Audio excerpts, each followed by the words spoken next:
have so much to share, so much to show about my music, the way I think about music or compositions or the way I think life. Because basically I think life reflects on music. And I think I have a good story to tell.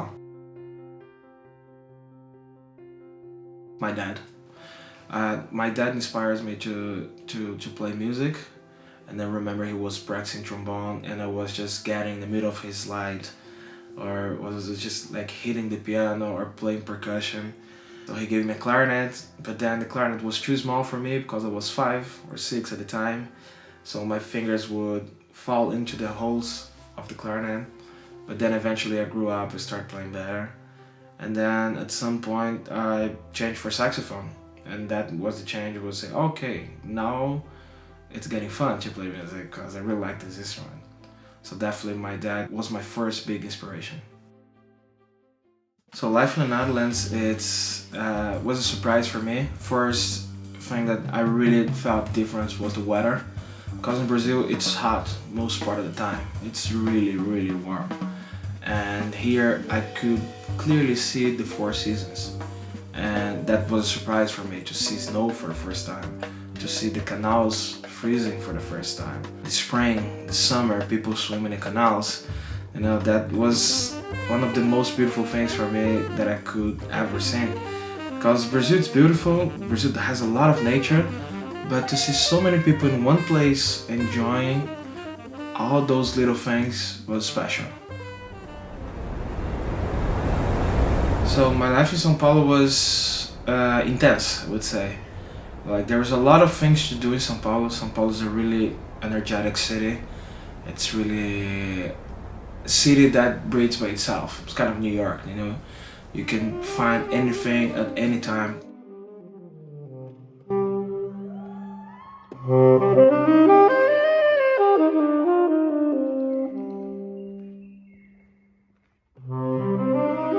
I was in Brazil doing conservatory at the School of Music of São Paulo State, and for a week they received some people from Conservatory in Amsterdam to make a partnership for the future.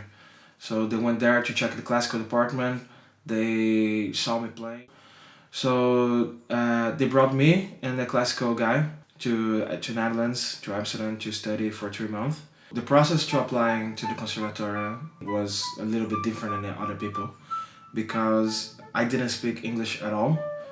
I was just trying to communicate with the basic English I could have at the time. My ears and my music could speak for me, most part of the time, but I could not ask questions. So basically I was there listening to them most part of the time and repeating what they're telling me or just repeating what they're playing to me.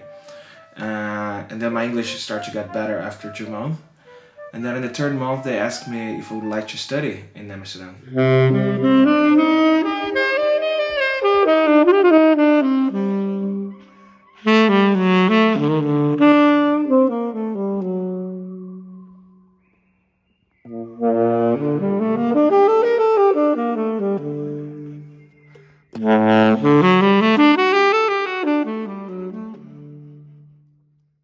To be an artist in residence at Amersfoort Jazz, it was a surprise because I'm quite young and I'm still starting my career.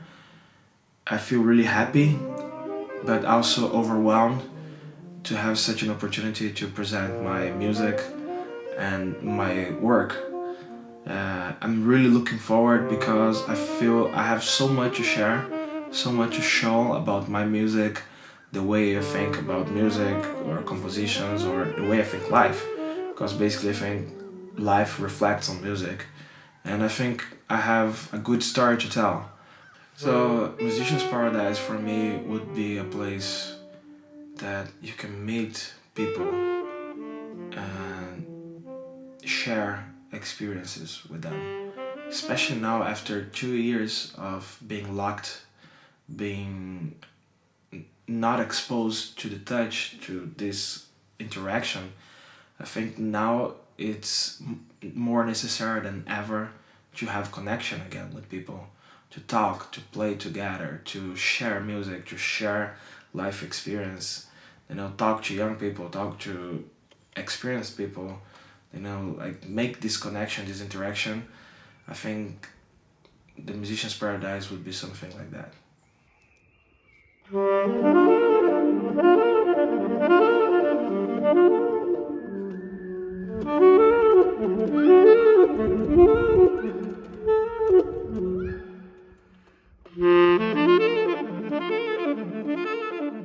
So going back to São Paulo is always a little bit bittersweet because I feel like home, but I don't feel that I belong there anymore.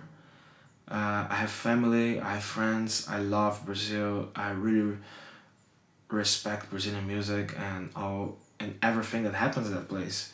It's just for me. I spent 7 years in Europe now, and it's really different the perception of life I have now. I really would like to go back to São Paulo to live there again, but I just don't think that now it's the right moment for it. So I just want to do the best I can do here, play with as many people as I can, do as many different projects as I can, and then at someday, who knows, I come back to São Paulo and start everything over there.